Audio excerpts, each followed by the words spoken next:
próximo domingo 4 de agosto tendremos otra jornada electoral. La Corte eligió ese día para llevar a cabo el pre-referéndum que decidirá si se votará la derogación de la Ley Integral Trans. En octubre, el Parlamento aprobó la ley por la que se consagran los derechos de las personas Afirmativo, trans. ha quedado aprobado el proyecto, el cual se comunicará al Senado.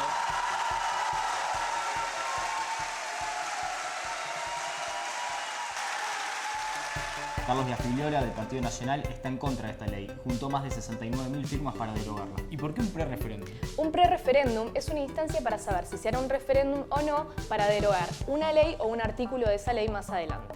Para habilitar la derogación, se pueden juntar firmas equivalentes al 2% de los habilitados para votar y activar un pre-referéndum o juntar el 25%, unas 650.000, de las firmas de los habilitados para votar e ir directamente al referéndum.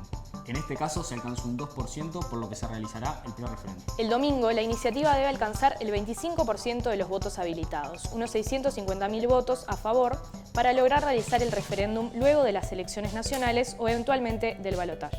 ¿Y todos tienen que votar? No, solamente quienes quieran adherirse al referéndum. Los que no quieran, simplemente no van. ¿Y cómo se vota? La adhesión se realizará con una sola hoja que contendrá la leyenda «Interpongo el recurso de referéndum contra la ley número 19.684 del 26 de octubre de 2018, Ley Integral de Personas Trans». Es decir que hay un solo papel, no hay opción para votar en contra del pre-referéndum. Las hojas de votación deben estar en los circuitos habilitados por la Corte. ¿Dónde y cómo se vota? La Corte Electoral habilitó 3.000 circuitos, cada uno según el padrón, con credencial cívica de 8 a 19:30 horas. Para saber dónde votar pueden ingresar a la web del país o a la de la Corte Electoral. También vale recordar que ese fin de semana no habrá espectáculos y también rige veda alcohólica.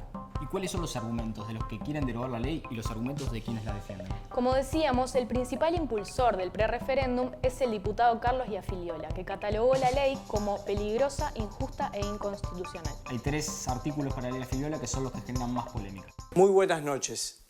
En octubre del año pasado, el Parlamento uruguayo aprobó la Ley Integral para Personas Trans. Estudiamos la ley y rápidamente sentenciamos que estábamos frente a una muy mala ley. Para él, en el artículo 4 se establece una disociación género-sexo, un pensamiento contrario a la antropología cristiana y que, según Carlos Iafigliola, es incompatible con el sentido común. Hay una visión ideológica de la sexualidad, dice Iafigliola. No tenemos nada contra las personas trans. Respetamos la dignidad humana de las personas trans y de todas las personas. Estamos en contra de una ley, dijo el diputado. Otro punto que genera polémica entre los que quieren derogar la ley es el artículo 10, que establece un régimen reparatorio para las personas nacidas antes del 31 de diciembre de 1975 y que por su condición de género puedan demostrar que han sufrido violencia institucional, han sido privados de libertad y han sufrido daños morales y físicos. Se establece que recibirán 3 BPC, un poco más de 12.000 pesos mensuales al valor de hoy. Hoy ya hay 7 prestaciones aprobadas. Los detractores dicen que hay otros colectivos más numerosos y más necesitados. El artículo 21 es el más controvertido. Según los detractores, la ley permite a los menores de edad llevar adelante procesos de hormonización para cambio de sexo, incluso sin el consentimiento de los padres. Además, la ley no permite intervenciones quirúrgicas genitales irreversibles sin el consentimiento de los representantes legales. ¿Y cuáles son los argumentos en contra de la derogación de la ley? Los colectivos trans y las asociaciones que están en contra de la derogación de la ley buscan garantizar derechos para una población vulnerable. Es necesario tener becas de estudio porque a nosotras nos expulsaban cuando éramos adolescentes, no tuvimos oportunidad de poder estudiar por discriminación.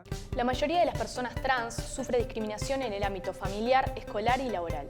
Hoy las mujeres trans tienen una esperanza de vida de menos de 40 años y además muchas de ellas fueron empujadas al trabajo sexual en algún momento de su vida. El Instituto Nacional de Derechos Humanos consideró que derogar la ley integral para personas trans tendría un impacto devastador en la protección de derechos humanos y además significaría un retroceso en el reconocimiento de derechos fundamentales de las personas. El sindicato médico emitió un comunicado a favor de la ley que consagra los derechos de una población segregada.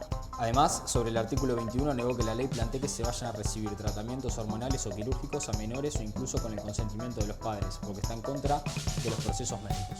Para el colectivo médico, la ley fortalece la patria potestad y acusó a los promotores de confundir y mentir a la población. Aseguran que lo que hace la ley es garantizar los derechos de las personas trans y que puedan exigir tratamientos y atención médica, algo que antes dependía del médico tratante.